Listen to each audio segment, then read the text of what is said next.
Olá, querido aluno, seja muito bem-vindo a mais uma aula do nosso curso Teologia Sistemática 2, onde estamos abordando aqui a antropologia, ou a doutrina que estuda a questão do ser humano. Sabemos, como já foi dito em aulas anteriores, que não é restrito apenas ao campo teológico, mas a antropologia é uma ciência que abrange o estudo do comportamento humano, cultural, biológico. E no campo teológico aqui nós estudamos a relação do homem com Deus, a sua relação com o mundo e o propósito que esse ser humano tem diante dos planos de Deus.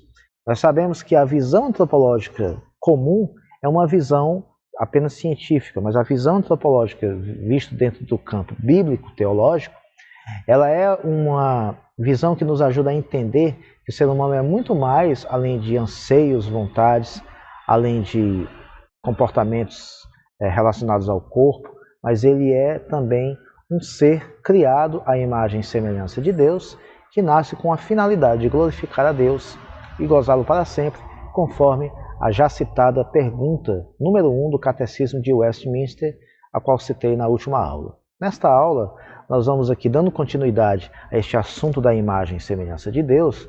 Nós vamos entender agora, através do modelo de Cristo, qual é o padrão daquilo que o ser humano deve ser em cumprimento total e pleno dessa imagem e semelhança. Nós temos aqui o exemplo de Jesus como padrão da humanidade. Em primeiro lugar, nós vemos através do relato bíblico que Jesus ele tinha uma comunhão perfeita com o Pai. Essa comunhão perfeita de Cristo com o Pai é a mesma que o próprio Deus requer de nós que tenhamos com Ele. O próprio Jesus, ele ora nesse sentido, pedindo para que os seus discípulos tenham essa comunhão, assim como ele tem com o Pai. Jesus também demonstrou perfeita obediência à vontade do Pai. E essa obediência foi um fator de destaque na história da igreja, porque muitos quiseram entender que a igreja precisava manter os rituais antigos da lei em obediência a esta lei, e tomando, por exemplo, a própria vida de Jesus, dizendo que Jesus só se tornou quem ele se tornou em obediência à lei de Deus. Claro que Jesus obedece a esta lei de maneira cabal, mas pela sua missão de segundo Adão, pela sua missão de fazer essa obra substitutiva, expiando o pecado da humanidade, ele chega em obediência ao Pai. E essa perfeita obediência serve de modelo para nós. A obediência de Cristo é o fator fundamental para que, através da vida de Cristo, Deus, quando olha para nós, ele não olha mais para o nosso pecado, para a nossa condição pecaminosa, mas para a perfeita obediência de Cristo. E assim, em Cristo, nós somos perdoados diariamente, porque Cristo foi capaz de obedecê-lo plenamente. E isso não é apenas algo que ficou restrito ao ministério de Jesus aqui na Terra, mas é um modelo padrão ao qual nós devemos chegar na perfeição daquilo que Deus tem para nós, na consumação aí desse processo de santificação em que nós, como cristãos, vivemos a cada dia. Jesus também sempre demonstrou um profundo amor pelo ser humano. Não é uma ou duas passagens apenas, e nós vemos Jesus demonstrando este amor. Ali no capítulo 11 do Evangelho de João, é um exemplo clássico disso, né? O famoso versículo que diz lá, se não me engano, o verso 35, em que Jesus chorou, né, profundamente ali, se não me engano, é considerado o menor versículo da Bíblia, que Jesus chora. E muitos vão dizer que Jesus chora por uma questão ou outra, mas o fato é que ele chorou ali exclusivamente pela compaixão que Cristo sentiu da humanidade. Jesus chora porque, como homem, como ser humano dotado de sentimentos, de relacionamento ali uns com os outros, Jesus ele sente ali a dor por aquela perda. Jesus ele consegue entender, claro, como Deus ele entende, ele tem todo o conhecimento, mas falando numa linguagem humana, Jesus, ele, de forma muito de uma compaixão tremenda, de uma empatia sem igual, ele consegue manifestar esse amor pelo ser humano, através daquilo que ele sente ao ver Lázaro ali sepultado. Em outras ocasiões você vai ver Jesus curando as pessoas, restaurando a criação, a obra da criação por ele mesmo implementada, essa restauração da criação ali através das mãos de Jesus, é uma demonstração da compaixão do próprio Deus, sendo ele Deus, homem, demonstrou esse profundo amor através das suas atitudes.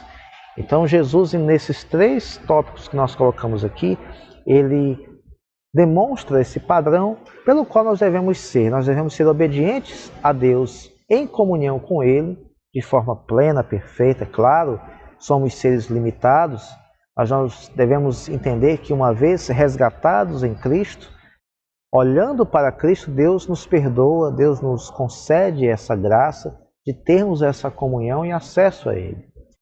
Porque Jesus foi e é esse nosso acesso diariamente. Jesus também demonstrou esse profundo amor, um amor que nós devemos mostrar. E aí nós começamos a entender que nós não precisamos de leis que nos coloquem uma rédea, nós não precisamos de palestras que nos ensinem esse tipo de amor. Esse amor ele é vivido em essência. Uma vez que Cristo realmente muda a nossa natureza, nós vivemos esse amor em essência. Portanto, toda essa definição de leis que são feitas para que o racismo seja repreendido, seja reprimido, para que o racismo deixe de existir, se houvesse essa maior compreensão desse amor profundo de Cristo, com certeza esse tipo de diálogo, esse tipo de manifestação não seriam necessários. Se o ser humano como um todo ele adotasse esse padrão de Cristo, com certeza, ao olhar uns para os outros, seríamos muito mais amáveis, muito mais fraternos. Essa é a lição que Jesus nos deixa. Então, algumas implicações aqui, conforme o Erickson coloca, acerca dessa doutrina. Primeiro, que ela nos mostra que nós pertencemos a Deus e que nós devemos ter Jesus como modelo, a revelação integral da imagem de Deus. Deus, através de Cristo, revela a nós como é esse padrão, esta imagem que nós devemos ter. Imagem essa que foi manchada pelo pecado, mas que há de ser restaurada em sua plenitude através da vinda de Cristo, através da consumação dos séculos. Experimentamos plenamente a natureza humana somente quando nos relacionamos adequadamente com Deus. Então, não basta ser humano apenas porque nós falamos, porque somos sociais, porque nós somos capazes de nos relacionarmos no âmbito social, porque somos capazes de dominar, como nós vimos naquelas concepções da aula passada. Até eu coloquei o exemplo que a igreja tem absorvido isso, né? Até a nossa forma de evangelismo se torna muito errada quando nós colocamos nessas questões sociais, né, a eficácia do nosso evangelismo. Muitas vezes nós acreditamos que as pessoas precisam de uma igreja mais sociável, pelo fato de que isso sim vai atrair as pessoas e não o evangelho. Mas nós vemos que nós só vivemos plenamente esse lado relacional, esse lado social, esse lado de domínio, esse lado de inteligência, esse lado humano plenamente, quando nos relacionamos com Deus de forma adequada. E isso só é possível através da pessoa de Cristo, por aquilo que Ele é e por aquilo que Ele demonstrou em seu ministério aqui na Terra, conforme os relatos dos Evangelhos. O exercício do domínio, é o ponto 4 das implicações aqui que nós colocamos, é uma consequência da imagem de Deus. E como eu falei na aula passada, domínio não significa tirania. Ter domínio é dominar alguma coisa, né? A gente costuma dizer que fulano de tal domina a área da informática, fulano de tal domina, né, o campo das ciências. Então, esse domínio ele tem a ver também com a amplitude do conhecimento que o homem adquire, que o homem administra, que o homem desenvolve. O domínio sobre as técnicas, sobre os artefatos, né, no decorrer da história da humanidade, né, lá nos capítulos 4, no finalzinho ali do capítulo 4 de Gênesis, nós vemos o desenvolvimento do homem manuseando os metais, manuseando a música. Então, essa questão do domínio, ela é muito mais ampla do que essa ideia tão segmentada de que o homem domina quando ele escraviza, quando ele chefia, quando ele simplesmente ali tem pessoas ao seu comando, de modo que essas pessoas obedecem cegamente às suas ordens. Não, o domínio ele vai muito além disso. É claro que esse fator administrativo, organizacional, fazem parte também desse domínio. Então, quando você vê essa questão de domínio, não entenda apenas conforme a nossa língua portuguesa, de forma muito limitada, coloca. Mas é nesse ponto de tudo aquilo que eu já citei, que o domínio está alicerçado. Então, quando Deus diz domine sobre a terra, Ele está dizendo administre, seja um mordomo desse planeta, um mordomo dessa criação que eu fiz e preparei para você. Então, essa mordomia que Deus nos ensina desde lá o Gênesis, ela vem perpassando pela história e ela chega até nós através daquilo que nós temos em mãos como a nossa própria família, que é um patrimônio que nós devemos administrar. Os nossos bens, nosso trabalho, a nossa igreja, a nossa própria vida, o nosso corpo, fazem parte dessa capacidade de administrar, inclusive dentro dos seminários, dentro desse campo acadêmico teológico, existe até uma disciplina de administração eclesiástica, para justamente ensinar como administrar as coisas relacionadas à Igreja do Senhor, como administrar o próprio tempo. E tudo isso está ligado dentro dessa ideia. Então esse exercício é uma consequência da imagem de Deus, não é a razão primeira, não é a causa motora disso. O grande problema das visões apresentadas nas aulas anteriores é que elas são tratadas como sendo a causa única ou a causa primordial da imagem de Deus no ser humano. Quinto, o ser humano tem valor. A sacralidade da vida humana é um princípio extremamente importante no plano de Deus. Nós vamos ver ali mesmo em Gênesis, Deus determinando, muito antes da lei mosaica, que o homem não deve tirar a vida do outro de forma injusta, de forma totalmente libertina, de forma a bel prazer, de cometer o assassinato de um ser humano. Não. Ali mesmo, Deus já vai trabalhar, se não me engano, no capítulo 9 do livro de Gênesis, quando Noé e toda a família já saíram da arca, toda aquela aliança que Deus está reiterando ali com a humanidade através da família de Noé, ali ele também coloca o cuidado que ele tem, que ele requer que nós tenhamos em não cometer esse tipo de infração contra o nosso próximo. Matar outro ser humano é algo que vai contra essa sacralidade da vida humana. Não que o homem seja um ser divino, um ser intocável por ser um semideus ou coisa do tipo, mas porque Deus decidiu pela sua soberana vontade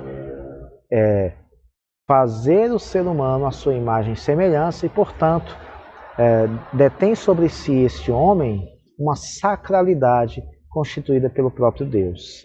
E por essa questão, Deus abomina toda e qualquer forma de crueldade, tortura.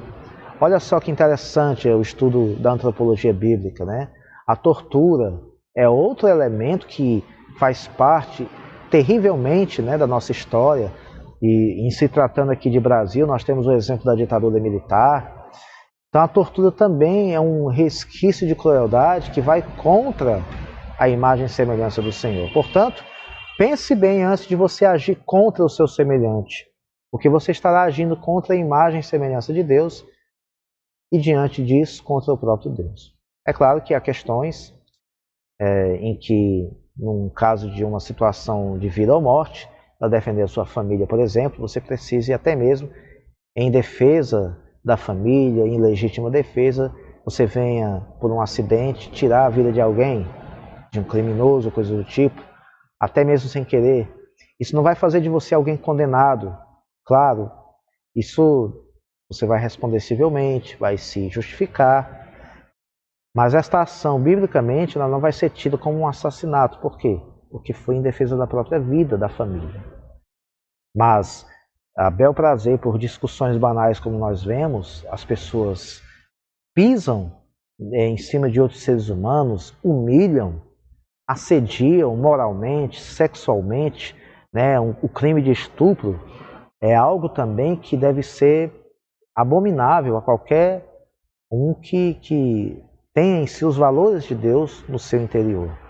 Devemos abominar fielmente essa prática, né? Se você sabe de alguma situação, deve denunciar. Se você conhece alguém, por mais amigo que você seja dessa pessoa, você deve denunciar, porque se você sabe de uma situação parecida e não toma uma atitude, você está indo contra a imagem e semelhança do Senhor. Então, são muitas questões que envolvem essa imagem e semelhança do Senhor, essa sacralidade da vida, e que nós somos responsáveis uns pelos outros como igreja. Veja como essa doutrina nós poderíamos passar muito mais tempo falando dela.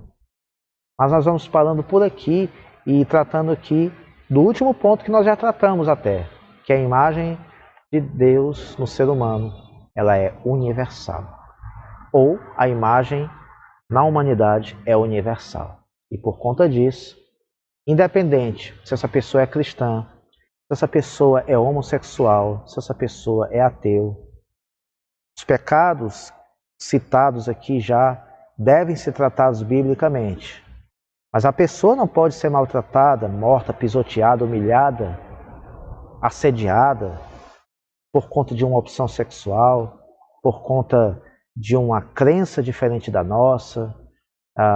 É possível você ter alguém na sua família que seja de uma outra religião, de uma religião afrodescendente, de uma crença espírita, de uma outra religião evangélica, de uma outra igreja evangélica, de uma outra igreja, de um outro ramo da cristandade. Mas você não precisa, para dizer a verdade, pregar o evangelho para essa pessoa, pisar sobre ela, humilhá-la ou maltratá-la. Observando esse caráter da imagem de Deus em nós, nós fazemos essa reflexão e deixamos para que você não apenas estude essa matéria como uma matéria que você precisa responder uma avaliação ou fazer um trabalho, mas para que ela venha a ser aplicada no seu dia a dia e isso melhore a sua cosmovisão acerca do ser humano. Que mesmo com o pecado, nós não podemos abrir mão disso, nós não podemos amenizar isso. O pecado, ele é devastador no ser humano. Nós vamos entender isso quando estivermos estudando o pecado, mas de antemão entendendo que deve haver esse equilíbrio no que concerne a essa imagem e semelhança do Senhor na vida do ser humano. Nós vamos encerrando por aqui e na próxima aula vamos ver aí a constituição da natureza humana, essas definições de corpo, alma, espírito, entender o que é tricotomia, dicotomia, enfim, temos um assunto muito importante para tratar, mas só na próxima aula. Até lá, bons estudos e que Deus o abençoe, em nome de Jesus.